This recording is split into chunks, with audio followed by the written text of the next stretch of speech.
Hello everyone, TMMgamer here, and today I have the pleasure of bringing you another one of my FIFA 13 live team tutorials. Now today's team, as you can see on the screen right now, is Borussia Dortmund. So let's dive straight into the game and look for an opponent. Now, I did try and do this tutorial about 10 minutes ago, and I got put into literally the laggiest game I have ever seen. And something's up here because it's not letting me find an opponent, but it was so laggy, it was like playing in slow motion. Everyone was like running through treacle, you know, those slow motion comedy goes when he goes, no! And everyone slowly moves around. It was like that. It was absolutely hilarious. Fortunately, I managed to get 2 early goals, and the guy eventually rage quit due to the lag. So fingers crossed, in this game, we'll be able to have a normal... And that is... How can a professional footballer have a shot that bad? No one has a shot that bad. That was atrocious. There we go. At least that was on target. But yeah, hopefully this game, the lag will be nice, or at least bearable. And, oh, at least it's not raining as well. Who am I up against? Oh, I'm up against Chelsea. This will be an interesting test. But yeah, let's dive straight in. And what I've done with Dortmund is basically kept the default players the same. So I haven't changed the lineup whatsoever, but I have made a change to the formation, because the default formation with Borussia Dortmund is a 4-2-3-1, quite a rigid 4-2-3-1 at that. And what I've decided to change it to is a 4-3-3 attacking. So that's with 2 default central midfielders. And that's a lovely pass. 2 default central midfielders, a central attacking midfielder, a right and a left winger. And that's the team I've gone for. And David Luiz, you tank. What a header clear that was. So let's start from the back, as always, with the goalkeeper.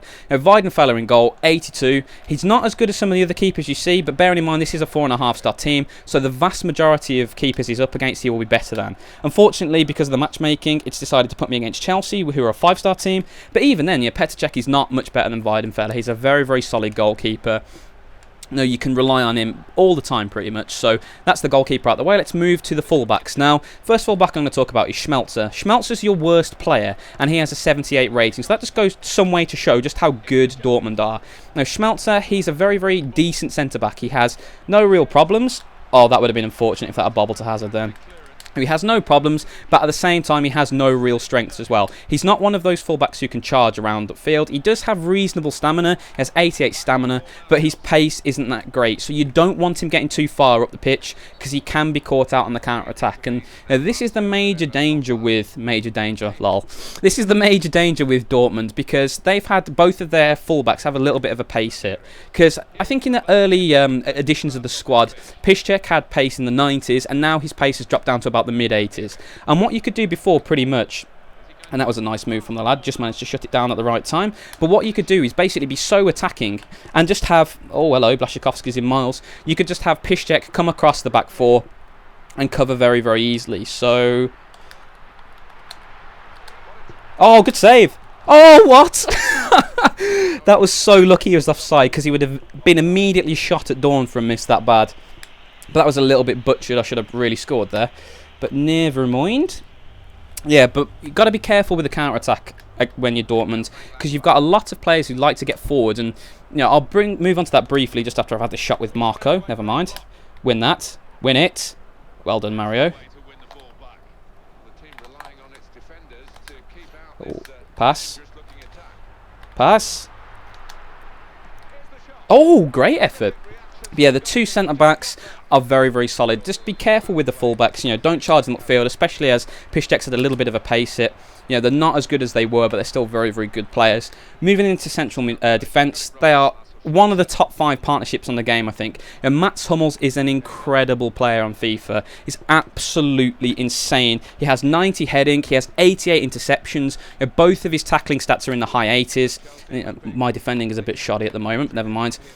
No, he really is a tremendous player, very, very good. The one thing you do have to be a little wary about is he has high attack work rate. So every now and again he just decides to go on a mazy run. And what a horrendous touch, Marco.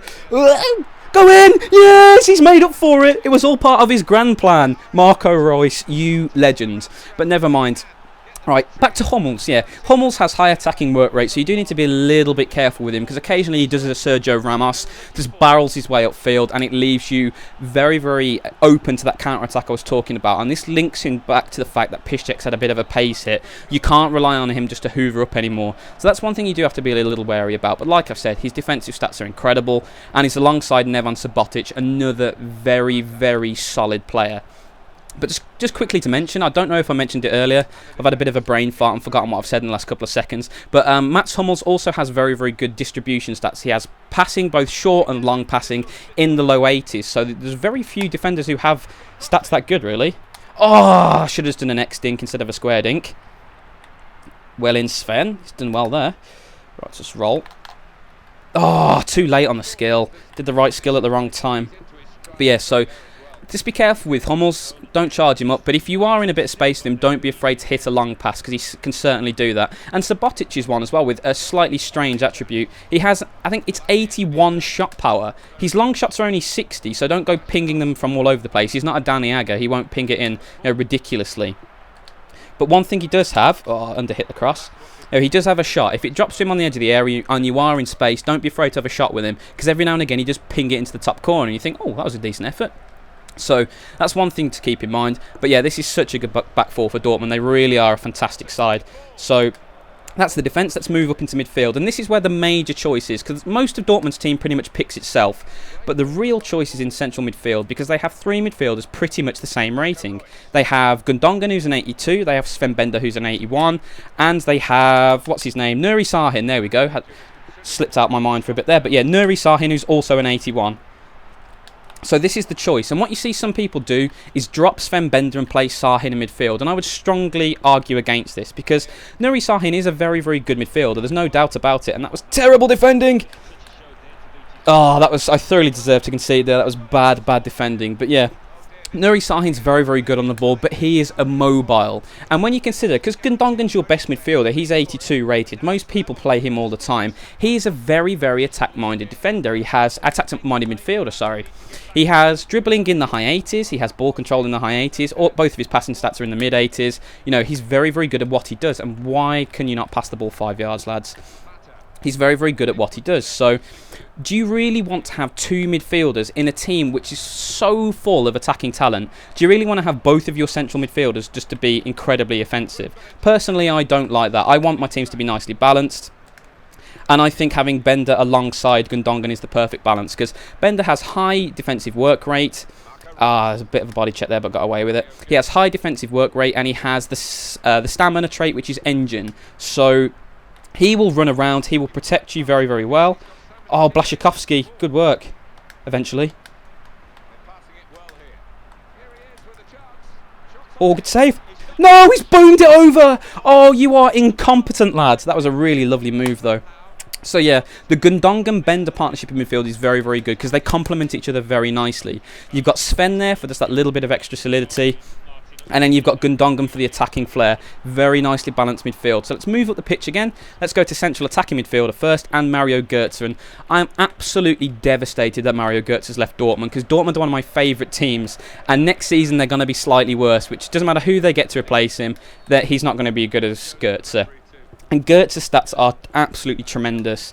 He has, off the top of my head, 90 dribbling, and 91 dribbling, even better, and he has 90 ball control. That's his other 90 stat I remembered. So those are just two fantastic stats. And if you hark back to my PSG tutorial, which is the last one I uploaded, I mentioned the reason for picking Menez was because of his key stats. And when you have a central attacking midfielder, you want his ball control and dribbling up there, because those are the key stats. When you get the ball in a central attacking midfield position, chances are you're going to be under pressure, so you need that ball control to be top notch. But at the same time, you want the dribbling to be good as well, so we can skim players a lot easier. So Blaszczykowski, oh, that's a free corner, I'll take that. And this is a great thing as well.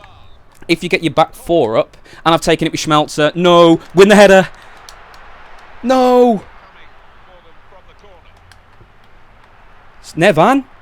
Can I get some space with Nevan? Nevan Subotic! Oh!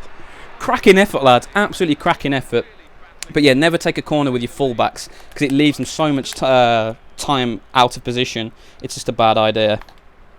Lol. Oh! Oh, no! Oh dear, disappointing. Good. Oh, bad challenge. But yeah, Götze is probably one of the best central attacking midfielders in the game without going into Messi territory. And Messi's the ideal central attacking mid for obvious reasons, but he's just outstanding. So, you know, get the ball to him as much as possible. He is the hub of your team, as most central attacking midfielders are. Get it to him. He's got great passing attributes as well. He just never seems to lose the ball. He's just absolutely tremendous, great player. And then what you want to do is move to the left wing, and that is where Marco Reus gets into the team. Now, the reason why I've played Reus on the left is because I like him to check in midfield. You know, he does have 4-star weak foot, and this is another great thing about Dortmund's midfield. They're probably the only midfield I can remember off the top of my head who everyone has 4-star weak foot, and that is a very, very useful trait indeed. So it doesn't matter when they get the ball, where they get the ball, they can always do something useful with it. And not many midfielders can say that. So let's drive to the byline, hang it up in the air. Marco wins the header. Oh, I thought that was it then. Well, that was a beautiful little move then. Oh, Marco was sniffing again. But yeah, the reason why I like Reus on the left is because he has great finishing. He has, I think, 86 finishing. He has a nice little ping, and he has fantastic dribbling and pace. So many times you're on, in position. Let's roll it to Lewandowski. You're in position to counter-attack, and Reus just absolutely shreds teams. Oh, tried to flick it and buy the penalty. Yes, Mario. He can defend as well as attack, this lad. Gundogan, that was an X pass, and for some reason it decided to roll it 3 metres in front of him, which was not appreciated. Oh, Demba skipped past Piszczek. But you see, Piszczek's quick enough to cope, if not strong enough to put a challenge in. Yeah, you're not going to finesse it past him near post there. But yeah, Reus, what you're looking to do is try and cut inside as much as possible, get those shots off. No, clear it. Never mind, that was lucky. Get as many shots off as possible. He really is very, very good at that. Go. Oh, Lewandowski. No, my PVR's gone down. I can't see. This is really bad. Oh, that is absolutely atrocious timing. Oh, I can't believe that. My PVR went down. Oh, that is rubbish. Rubbish game. Yay! Thank you, game. Oh, that was just such bad timing. Absolutely typical of my luck. When the game doesn't screw me over, my own technology tries to screw me over. But you can see there, Reus has 4-star weak foot. So if you can't check inside, you go outside. He's got a very good ball. Plonk that on Robert's head very, very nicely there. Very, very good indeed. But let's go to the other wing now. Let's talk about Jakub Blaszczykowski. He's a very, very good winger as well. He is an absolute speed demon. He has pace in the 90s. He can shred players, but he also has very, very good dribbling. So he's not just a pace or one-trick pony. You can do a lot with him. He's not as good as Marco, obviously, but very few players are in his position. Oh, nearly again. Nearly inch perfect with that cross. So that's the wingers, and then in the middle you've got Robert Lewandowski. Now Lewandowski is a little bit of a different player to Ibrahimovic, who I was talking about last week. He isn't as much of a blunt implement. Sorry, get my words out. He isn't as much as a blunt implement as Ibra is. You do have to be a little bit more finesse with him, because he doesn't have that towering aerial presence or this monster strength. Get to it, Sven. Get to it, nice. But what he does have is very good dribbling, as you can see here. Hit it with Bender. Good block. Win the header. No, didn't. Am I unbalanced? No, I'm still on defensive. Okay, good. But yeah, the great thing about him is very good finishing. Like I mentioned, all of the front players have... Yeah, got to put that challenge in there, otherwise Hazard was going to outpace me. All of the front 5 have 4-star weak foot, so if the ball drops to him in the box, he just finishes. He does have good technical heading attributes, so he's not the strongest, but you saw with the header there. If he's in space and the ball drops to him, he wins the header and he puts it in. He's very, very good at doing that. So he's just an ideal striker, really. He's a bit of a poacher. I think he plays well when you just slot the ball through to him. He's got good finishing. But, he is a guy who can dribble as well. So he's just a very, very nicely balanced forward. So I desperately need a drink. It's a burningly hot day. I've turned my fan off because you can hear it when I record. So I am sweating like a pig in an abattoir at the moment. It is not fun. But hopefully, at least I'll be able to get a win in a decent tutorial. Roll. Tried to roll him. And that's a really effective technique. Whenever you're in position, you can just spin round, try and roll the defender. So what you want to do is you keep the attackers back to the defender, and you got away with that touch, didn't you, Mario? Keep your attackers back to the defender and just try and roll outside, and that was just onside that. So wait for Robert to get in the middle. Oh, so close. Sven brings it down, hits it. Wait, never mind. But yeah, what you're looking to do whenever you play with Dortmund is, slightly different style to PSG, because when I was mentioning PSG, you're playing quite a similar formation here, but the aim is different, because like I mentioned earlier, you have PSG have Ibrahimovic up front, monstrous player. That was a little harsh, wasn't it, ref, don't you think? Oh, it was, to me, fantastic, ref. That 10 I slipped you earlier has definitely helped out. But yeah, Ibra, you can really blunt implement him. Oh, nearly got the line just wrong. You know, you can just punt it upfield. You can be so direct. It doesn't really matter. With Dortmund, you have to pass. You have to pass. You cannot blunt implement it. You know, the only way you can play slightly blunt is if you want to go pure counter-attack. So you sit deep, let them come onto you, and then you play the ball into the channels. But even then, you know, you're going to have to put a cross in at some point, and that's ambitious. Definitely going to have to put a cross in at some point. So it's really not worth it, because most of the time Lewandowski isn't going to win headers. Crossing is definitely your last port of call. If you get forced wide and you have to put a ball in, otherwise you're going to lose it, definitely put the crossing, because every now and again he will win the header. Or if you can pick him out like that. See, even then, he was, Ibrahimovic would have scored, done a backflip and ran off by now. But because it's Lewandowski, he doesn't have the ability to do that. But you see from here, the way I scored my goals was passing, movement, flick the ball outside, put the cross in, or just try to get, a little ball through. Marco cutting inside, all that good stuff. Dortmund are a fantastic side. I absolutely love playing with them. I'm gutted that Gertz has left, but if they do a squad update and they take him out, what I do instead is push Gundogan forward into centre attacking midfielder and bring Sahin into middle. Because like I mentioned earlier, Gundogan's attacking stats are tremendous. He just sort of get dwarfed by Gertz and Rouse in this team, but he's just a really good player as well. So they do have a little bit of flexibility even if Gertz does get taken out. But this is the team I'll go for as of this moment. They are a tremendous side. One of my favourite teams on FIFA. Very, very fun. And the fact they're 4.5 star as well, I don't know how they are, because pretty much every player's got at least a stat boost. And if you look at the number of shields they've all got, it's pretty ridiculous. They are a great side. Let's have a look at the old match details just quickly. You see there, if I had my finishing boots, I would have won this game comfortably. But sometimes I can't hit a barn if I'm standing inside it, unfortunately. But, had more possession, created more chances. I can't remember how he scored his goal. I was bad defending from Hummels. I stepped out the way. So if I just defended properly, I wouldn't have conceded at all. So this is a pretty good example of how to play with Dortmund. So guys, thank you so much for watching. Once again, I really hope you've enjoyed it. And as always, have a great day.